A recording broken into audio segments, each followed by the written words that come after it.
unpack. We unpack. We unpack. Coming to you live. Boxingego unpack. Yeah. We unpack. We unpack. We unpack. Coming to you live. Gervonta Davis calls the shots as the A-side. Why is this so hard for people to understand? Ego thoughts.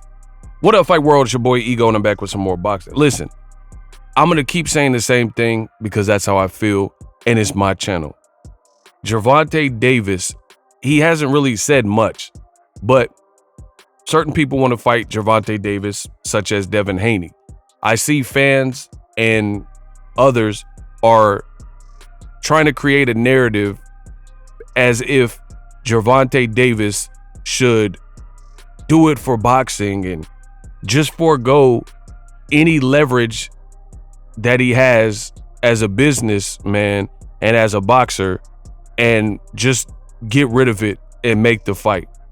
Richardson Hitchens came out and said if he were Gervonta Davis, that he himself would choose some type of weight stipulations, given the fact that Devin Haney rehydrated to 165 pounds in his first fight in a new weight class.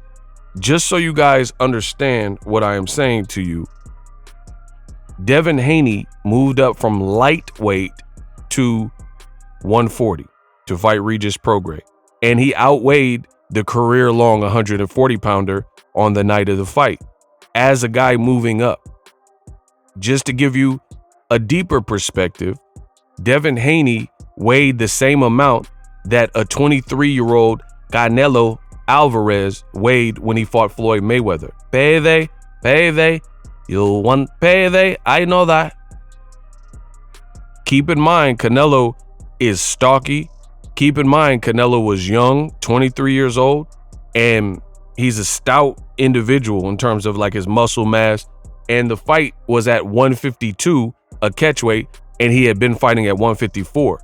So you look at the night of the fight, of course, Floyd Mayweather being from an older generation, he keeps his weight down. So like he didn't rehydrate these abnormal, crazy amounts overnight.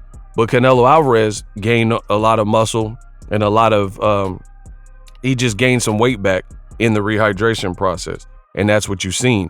So for Canelo at age 23 to fight Mayweather at a catchweight of 152, and he weighed as much as Devin Haney weighed, 140-pounder, I mean, that goes without saying. The only people who don't understand this are typical PBC haters and people who are anti-Devin Haney.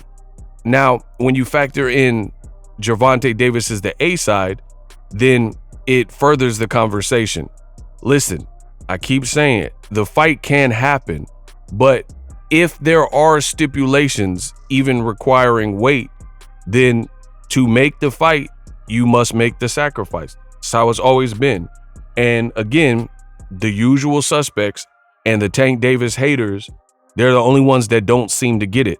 It's never a problem when Canelo Alvarez says to bigger fighters like Danny Jacobs and Rocky Fielding, there's a rehydration clause, or Sergey Kovalev when he fought him, right? But it's understood, oh man, but Canelo, he's the A-side, so of course he gets to. And it's like the same people, they're acting like Tank Davis in his weight class or in or around his division is not the biggest thing in boxing, which we know he is. So it's funny to see people do these mental gymnastics where they'll say things such as, oh, but that's Canelo. Canelo can do that. So why can Canelo do that? And he's called at the time the face of boxing, and now the new face of boxing can't do that, right? So what this boils down to, let me just, because 2024, we got to kill the clickbait. And I'm not saying clickbait won't exist, but we got to eliminate it for the growth of the sport of boxing and reduce the amount of clickbait that's out. So let me shorten this up. Ego thoughts.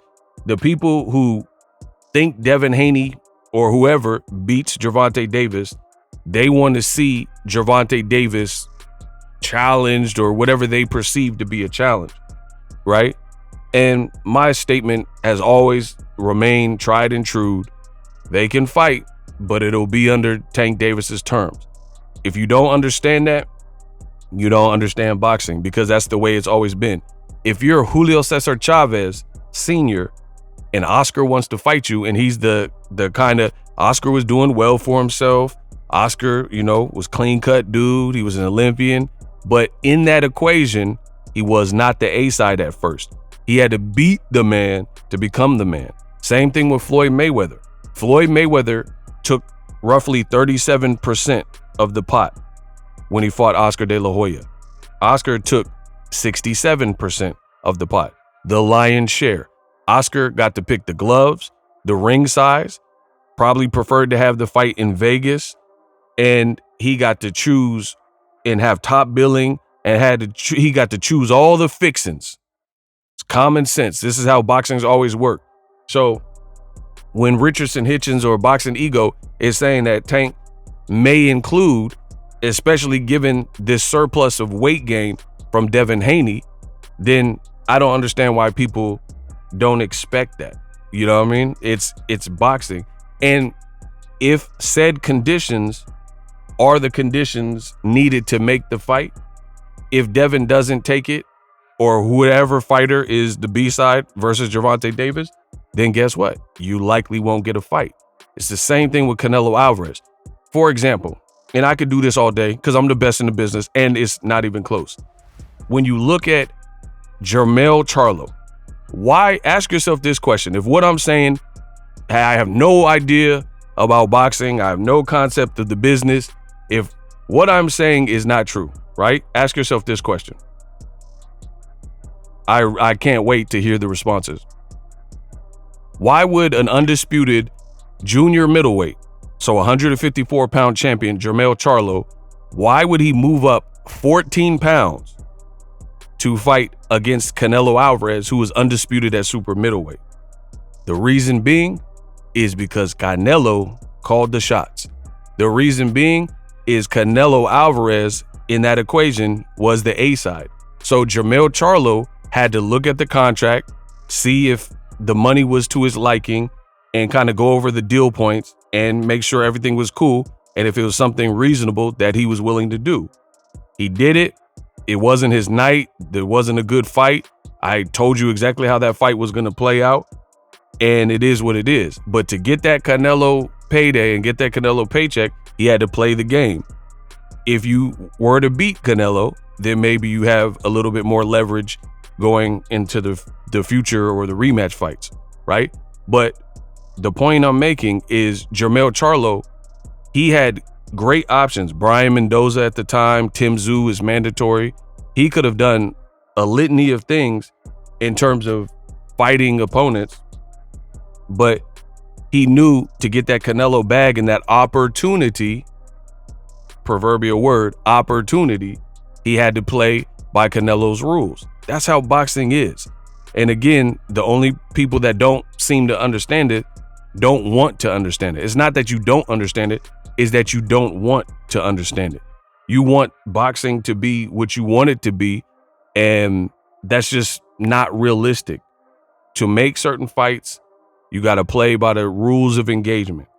If Floyd is the A side, Ricky Hatton doesn't get to say, oh no, we're doing the fight in the UK. I mean, he can push for that, but if Floyd said, I ain't fighting you in the UK, I don't trust the judges over there, guess what? You're going to be fighting him in Vegas. And then if you say no, then that means you don't want the fight, because that's how it goes. For the opportunity, you got to do what you got to do to make the fight. And then again, when you have someone like Devin Haney, it's not Gervonta Davis or anyone else's problem that he outgrew the division, that he got to a point where 135 is no longer sustainable. That's where he's at in his career. That's where his body is at in his career. And that's just that. So at the end of the day, that's his body. That's his choice. And he can move how he wants to move. But for people to play games and try to reinvent the rules and reinvent the wheel, and then when you say these things, like a person like me, when I say these things, people say, oh, it's because you don't want the fight. has nothing to do with me wanting to fight. I'm not an emotional baby. It has everything to do with the fight can happen, but the fight will happen on the terms that I say it'll happen, because I understand the boxing game and how business works and how the fights work. And there's a lot of fighters who feel their value exceeds what the market and the statistics show. You got a lot, especially in this new generation, you got fighters who feel like, oh, I'm popping, I made some money and I made great choices. And for them, that could be good choices, but it doesn't, like Floyd Mayweather said. Floyd was walking with Ryan Garcia. He said, you make a couple million, that don't make you a star. You know, the business will always be dictated by what's real. And men lie, women lie, numbers don't. So at the end of the day, there's people who start feeling themselves and thinking, oh, the fans like me and da-da-da-da. I made a little bit of coin. I made some money. So now I can call the shots on Tank Davis. It's just not going to happen. It's not how the game works.